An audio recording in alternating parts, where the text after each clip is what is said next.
Good afternoon and welcome to another exciting edition of Itches and Voices. I'm your host for today, Rebecca Mamedu, and as always, Itches and Voices is brought to you by NABVID, Network for the Advancement of People with Visible Disability. And our sign language interpreter today is Cynthia Godwin Aya, who will be doing justice to our hearing impaired community. So over the years, NABVID has been advocating for the Disability community, and one aspect that you focused on over the years is education. As we all know, education is a leveler for everybody, including persons with disability. And our guest for today is the program officer of NABVID, Mr. Nobu Israel. Welcome to the studio. Thank you so much, Becky. I'm glad to be here, and I want to greet every of our listeners at home, and I want to say thank you for joining us today. You're welcome. And so we'll be diving right into the conversation. On the topic of inclusive education, most of the time when we hear inclusive education, I think it's more than just bringing students with disabilities into the classroom. So what would you say inclusive education mean beyond all of that? Thank you so much. Inclusive education is a concept where every person, whether you are physically challenged, hearing impaired, visually impaired, whatever the form of disability you have, you can learn, all right, in the regular learning environment. That is inclusive education. Currently, what we see most times is what we call special education, where we create special schools, special teachers for special needs children, all right? But in the real sense, inclusive education means that we make education, including learning, curriculum, teaching methods, even down to the environment, okay, physical infrastructure. We make all of those things in a way where persons with abilities can come in and thrive. They can learn, all right, looking at their needs, looking at their special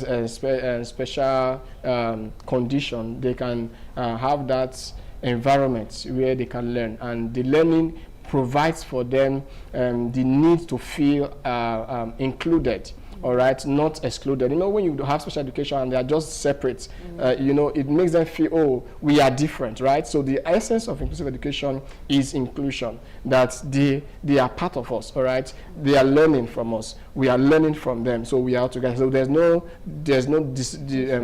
difference, all right? So that's the context, that's what inclusive education is. So when you talk about them being included, are you trying to say we should include kids with special needs to the regular school, or that is like maybe a special school but they are included in those special schools? Again, like I earlier mentioned, inclusive education concepts is about learning in the same environment as well as other children without any special learning needs. That is the idea. All right. I think most of the times you go to some tertiary institutions, all right, though we are not there yet, but they practice a form of inclusive education, even though it's not fully inclusive in terms of some of the metrics that define inclusive education. But you see them learning with their other counterparts in the same classroom, all right? So making the environment in a way that whether you have physical needs, you can learn in the same environment to someone who does not have any physical needs. That is the idea when we talk about inclusive education. So it is about removing the barriers that stops person with special needs or disability from learning in a regular environment. You remove those barriers. So when you take away those barriers, then you have inclusive education. Okay, that's powerful. And you made mention of some of the barriers. But before we go into how these barriers can be limited, can you throw a little light into what some of these barriers are that kids or students with special needs encounter in maybe going to school and their education generally? Okay. The first I want to mention, which I said earlier, is the case of physical barrier. Yes, physical barrier. It's very important, though it may sound, but it's very important. Physical barrier. For example, someone who is on a wheelchair wants to access a classroom, and the classroom is upstairs, and there is no elevator. That already is a limitation, is a challenge. Are you going to keep carrying that child every day on the wheelchair through the staircase? All right, so inclusive education says that that barrier, first of all, must be dealt with. That physical barrier should be dealt with so that the child can have easy access to the classroom. without needing extra aid, you know, that makes them feel less of themselves. You know, when you're carrying someone, it demoralizes them. Yes. Yes. So that, first of all, needs to be dealt with. Then secondly, we will talk about barrier. We're talking about also the case of learning barrier. For example, the teacher must understand that, oh, if I have a child with special needs in my class, I can't teach every of them in the same pace. So that's where special education training comes in, where the teacher is trained on how to carry each of the children, irrespective of their learning needs or gaps, carry them along to ensure that that gap is bridged. All right, even down to the curriculum adjustments, down to I think there was a particular case where a child, for example, who is autistic, can demand, or his condition demands necessary what we call sensory breaks, because you can't teach a child, for example, for 5 hours straight and expect an autistic child who is also in that same class to also learn for 5 hours straight. You see, so a teacher who understands that, oh, it's time for this child to have sensory break where his mind can be relaxed to be able to continue learning. So that is very important. So these are some of the barriers we're talking about. Then, of course, issues of policy implementation is also an issue. And, of course, one of the important barriers also is funding, because you can't have inclusive education without proper funding, because you need to upgrade a lot of infrastructure, curriculum review, training, capacity building. So a lot of things are involved. But, like I said, if we are able to remove these barriers, of course, we will have inclusive education. Yeah, in what you were saying, I think you answered what I was going to ask next about infrastructure, and when you made mention of funding, I think that would help these infrastructures to come in place, because in facilities, schools cannot by themselves put these facilities into place. So, and you made mention of something else that stood out for me about special trainings for teachers, like a child who is autistic. A teacher might not know, a regular teacher, I don't know if that's the right word, you might not know that an autistic child needs a sensory break, you called it. So I want to ask this question. Do you think that teachers are adequately equipped for children with disabilities in our society in Nigeria? Okay, I will use Edo State as a context. As an organization, NABVID developed in 2022 a document called Distress, that is disability inclusive, or disability-centered. Yes, disability-centered inclusive education roadmap for Edo State from 2022 to 2032. That's a 10-year roadmap, all right? And one of the gaps that was identified in that research document is the fact that we don't have enough special education teachers, and also those who are currently there needs to undergo regular training, because education is evolving. True. There are more technological driven means now of teaching or training a child. So you see that in terms of if they have been trained or is adequate, I will not say, okay, I think from that document, if I'm referring to that document, it is not adequate actually. We even need more education teachers, more special education teachers, all right? Because even those who are there right now are probably understaffed or have not gone through some form of modernized training on inclusive education. You know, for example, you know that with the advent of technology now, we now have several assistive devices that aids learning in the classroom. But first of all, we're talking about barriers earlier. Do we even have if we have those technologies, do we even have the power to power those infrastructure? Do we have the technical manpower to ensure that the teachers and the students can leverage on those technologies for learning? So it's cost cuts in any way, but the bottom line is the fact that currently in Edo State we don't have enough sign language not sign language now. We don't have enough special teachers. Yes, for the special schools that we currently have in Edo State, we don't have enough. We need more special teachers, and at the same time to call for more training for them, because we don't want a case where persons with disabilities who are in need of their services are kept behind. And also even think that special education should even be something that every teacher should go through basic learning, basic training for. Yes. Because like you mentioned, if you are not exposed to special education, You may feel, oh, there are special. That's why if you see the word when we're talking about inclusive education, is like it's a separate thing. It's supposed to be all encompassing. It's supposed to be infused into the educational system of the society or of Edo State, where the teacher does not see special education as, it's for persons with disabilities. Yes, and all right. Different. So we are not for persons with disabilities, and then you see a parent take a child to a school and the child is rejected, which also now creates another barrier, which is the social stigma.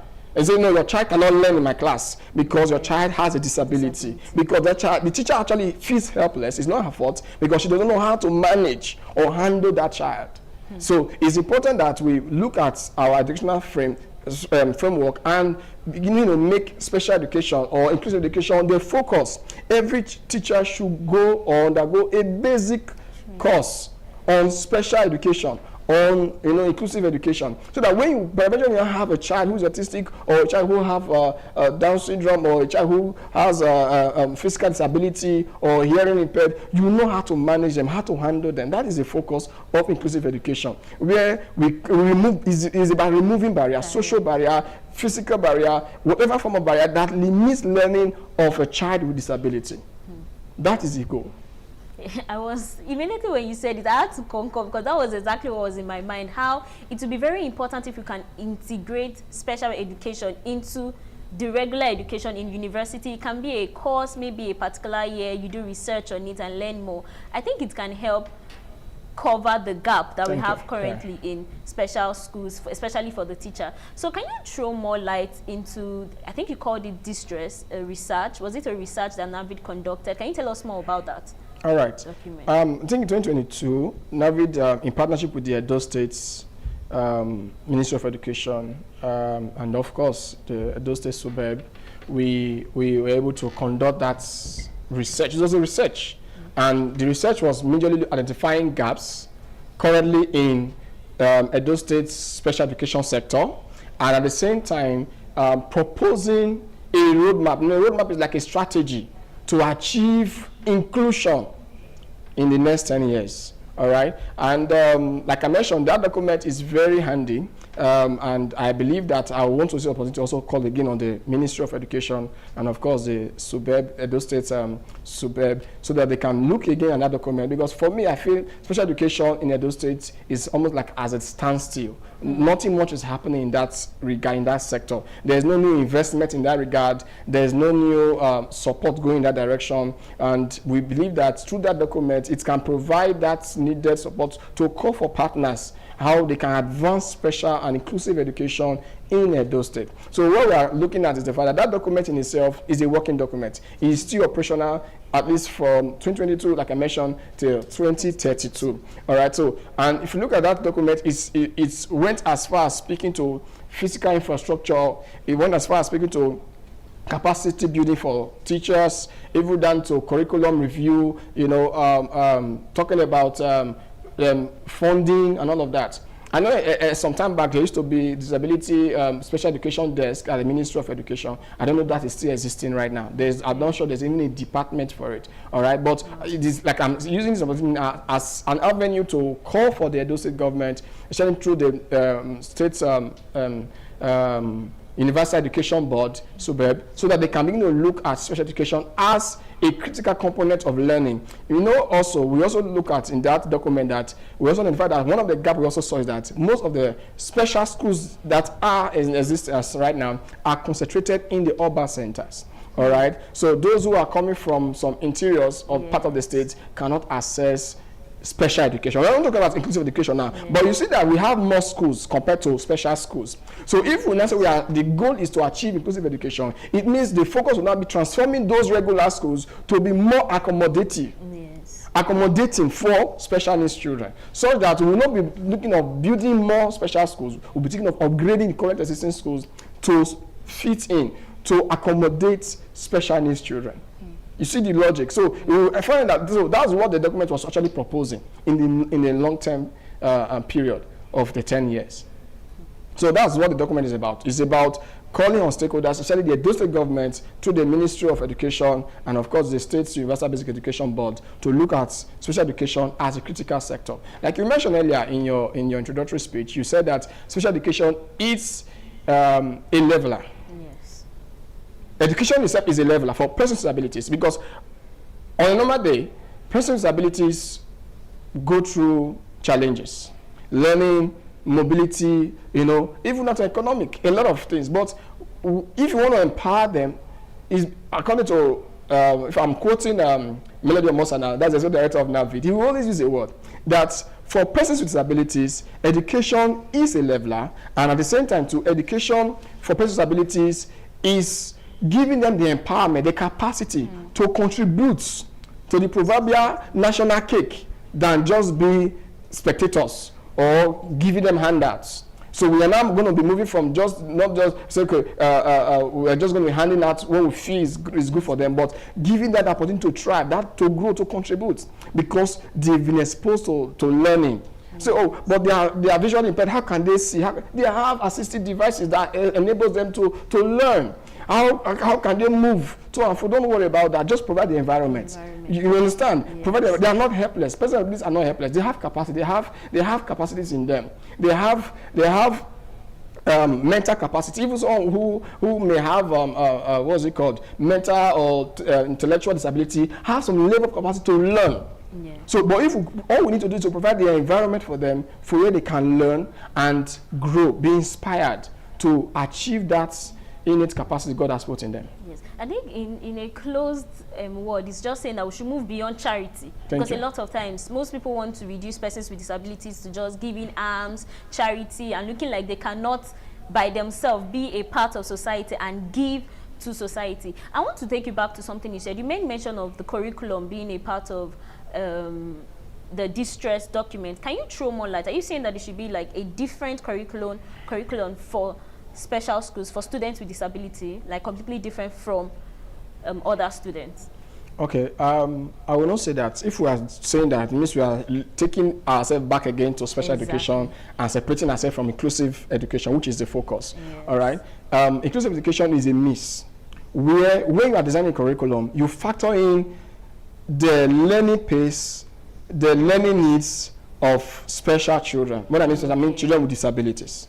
All right, you factor it in. The same way to also mention the fact that even the training of teachers, there should be a component for inclusive education, so that same curriculum that is to train teachers on a regular basis, there is a component for inclusive education in it, where they are learning to. So we are going to be passing this knowledge to. So how do we teach? Are we going to just rush the whole lesson because we want to meet up with time, or we are going to be mindful that there's someone who probably is a slow learner? And funny enough, do you know that when we were even in school, when I was in school, there are some of us in class who have slow learning capacity. Yes. I remember there was a time when I was in school, I don't want to mention the name of the school right now, but when I was in school, in secondary school, we were learning mathematics one day, and our teacher was teaching. And someone said, "Auntie, I'm not getting what you are saying." Teacher said, "When you fail, you will get it."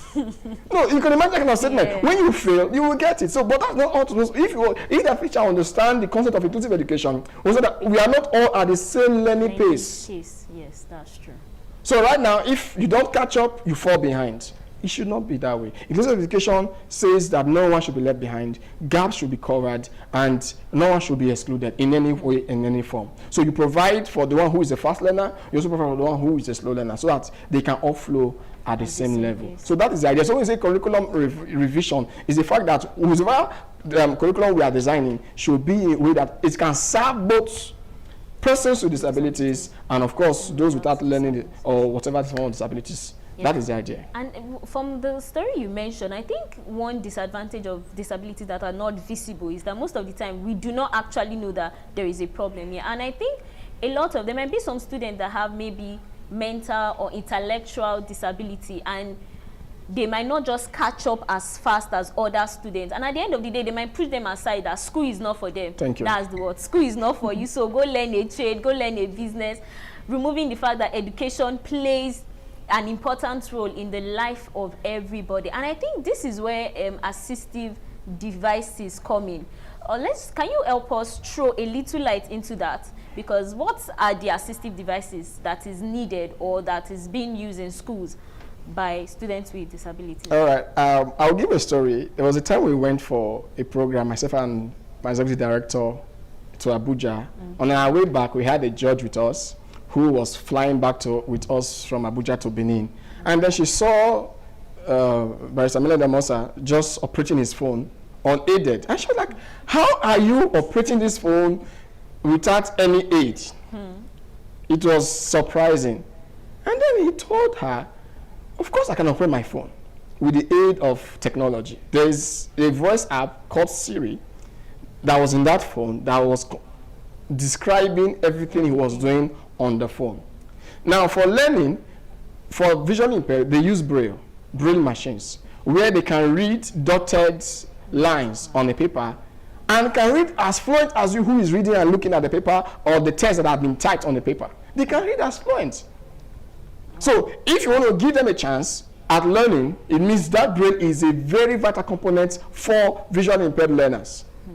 Then talking about those who are hearing impaired, why do we have a sign language interpreter right now in the studio? It's because at the time we saw that this program was not benefiting those with hearing impairment because we are communicating, yes, but they are not following. They are not understanding what we are saying because they can't hear us. So with the sign language interpreter, she can communicate what we are saying right now to them. So it means in a school where you have inclusive education, one of the major components they will have is sign language interpreters right there in the school. So that when someone with hearing impairment comes to your school, you will not drive them and say, we don't admit you because how are you going to be hearing what we are saying? Because you have a sign language interpreter provided in the school, maybe as a staff, you find that child is already accommodated in that school. Then talking about other learning devices, we have recorders, we have tape recorders, we have braille laptops. All right? So there are a lot of devices right now that is, thank God, with the help of AI tools also, these things are evolving, all right, that helps them learn. One of the things I want to say, there was a particular time, I think it was a particular movie I watched that really changed my mindset about inclusive education, about a child. I think the name of the movie should be like Stars on Earth. Maybe I think I'm very comfortable with that movie because of the fact that at the point the child was relegated. The child was seen as unserious, but a special teacher who had undergone the same situation of that child was able to accommodate the child and brought the genius in the child. So that's about inclusive education. It means giving every child a chance to thrive, to learn, to grow, to become themselves who God has made them to be, irrespective of their disability. Wow, see the way I was smiling. All of this is just amazing. And actually, I think they are more like maybe hearing aids for persons with hearing impairment.